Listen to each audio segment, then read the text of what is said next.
What's the problem? Someone killed my parents. Pardon me? It was one of the most high-profile murder cases in Southern California history. The house was quiet, too quiet. In the heart of Beverly Hills, in a mansion that held luxury, privilege, and secrets, two brothers sat in silence. They'd never forget what they had done, what they had lost, what they had destroyed. Lyle and Eric Menendez weren't supposed to be the kind of boys who killed their parents. They were sons of Jose and Kitty Menendez, two successful, powerful, wealthy parents.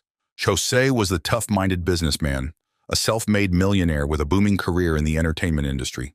Kitty was the beautiful, loving mother who, at least from the outside, seemed to have everything anyone could ever want. They lived the life most people could only dream of. But dreams can be deceiving.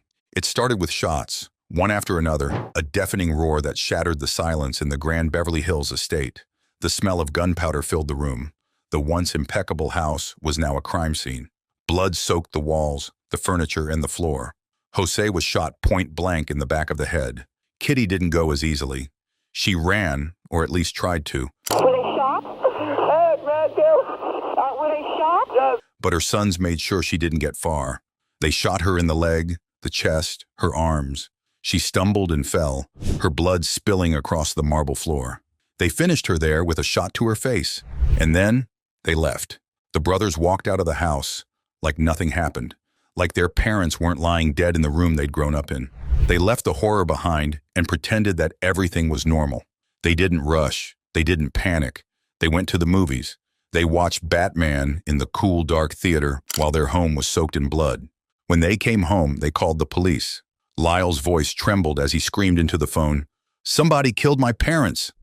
The police arrived to find the mansion in chaos. The bodies of Jose and Kitty were lifeless, unrecognizable. The brothers, though, were the picture of shock and grief, or so it seemed. At first, no one suspected the Menendez brothers. Why would they?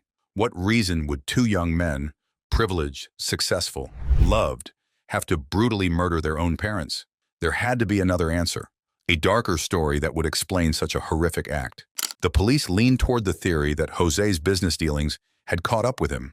Maybe this was the work of organized crime, a hit by a powerful enemy. The city buzzed with rumors, but no one looked too closely at the boys. And then the spending started. Within weeks of their parents' deaths, Lyle and Eric were spending money like water. Luxury cars, designer clothes, first-class travel, and expensive parties became their new routine. The brothers seemed almost too comfortable in their newfound wealth. It didn't make sense. If they were grieving, they had a strange way of showing it. Still, it wasn't enough to raise alarms. Not yet. It wasn't until Eric cracked under the pressure that the pieces of the puzzle started to fall into place. He confessed to his therapist, Dr. Oziel, in a tearful, panicked session. "We did it," he whispered. "We killed them." His words hung heavy in the room, but the therapist didn't keep the secret. The confession would be the brothers' undoing. When the arrest came, it was a shock to the public. Lyle and Eric Menendez, the grieving sons who had played the part of devastated victims, were murderers. But that was just the beginning. The real shock would come when the brothers told their side of the story. They didn't date the killings. They couldn't. The evidence was too clear, but they didn't say they did it for money or power. They didn't claim greed or inheritance. They said they did it out of fear. They claimed that Jose Menendez was a monster, a man who ruled his home with an iron fist, who abused them both for years. Lyle said they couldn't take it anymore. Eric said they were afraid their father was going to kill them to keep the abuse hidden. It was either their lives or their parents.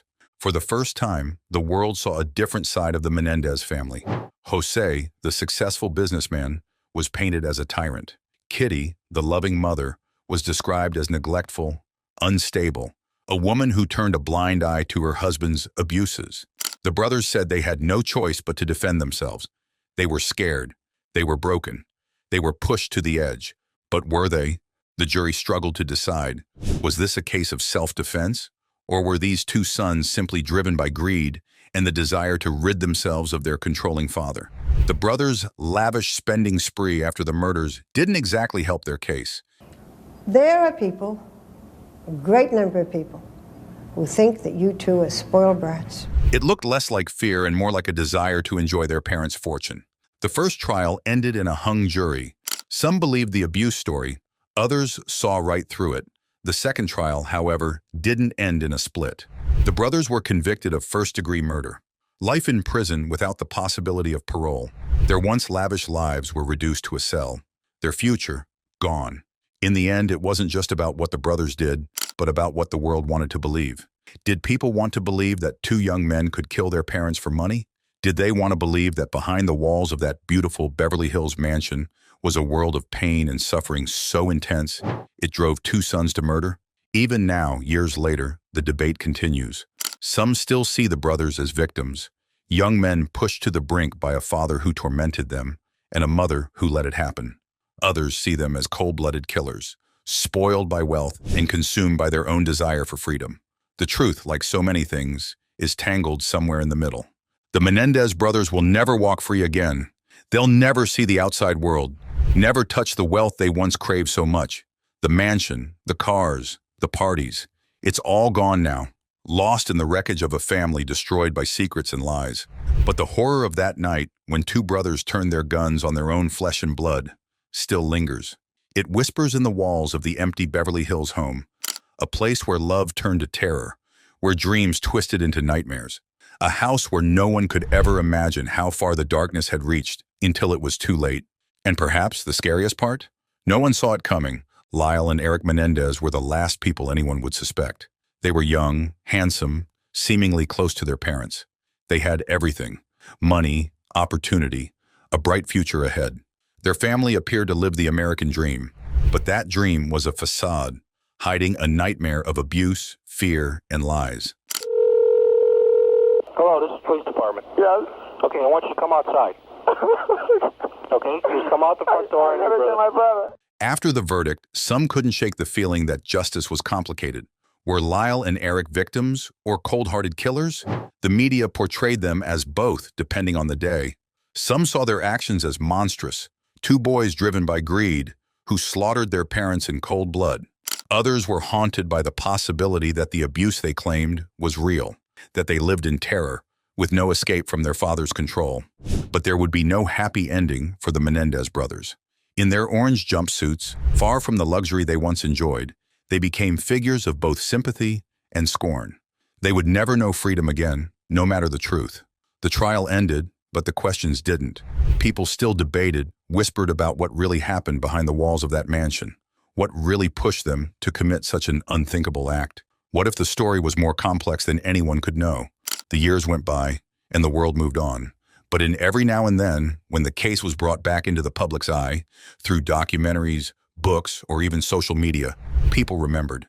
And they wondered, could the truth ever fully come out? It may not matter now. The Menendez brothers are locked away, their parents buried. The house on Elm Drive was eventually sold, its new owners blissfully unaware of the horrors it had once contained. Life moves on, but something dark lingers in that place, in the collective memory of a nation stunned by the brutality of it all. There's no undoing what happened on that August night in 1989. The shots fired that night would echo for decades, leaving scars on more than just the Menendez family. They left a question we might never fully answer. When does love die?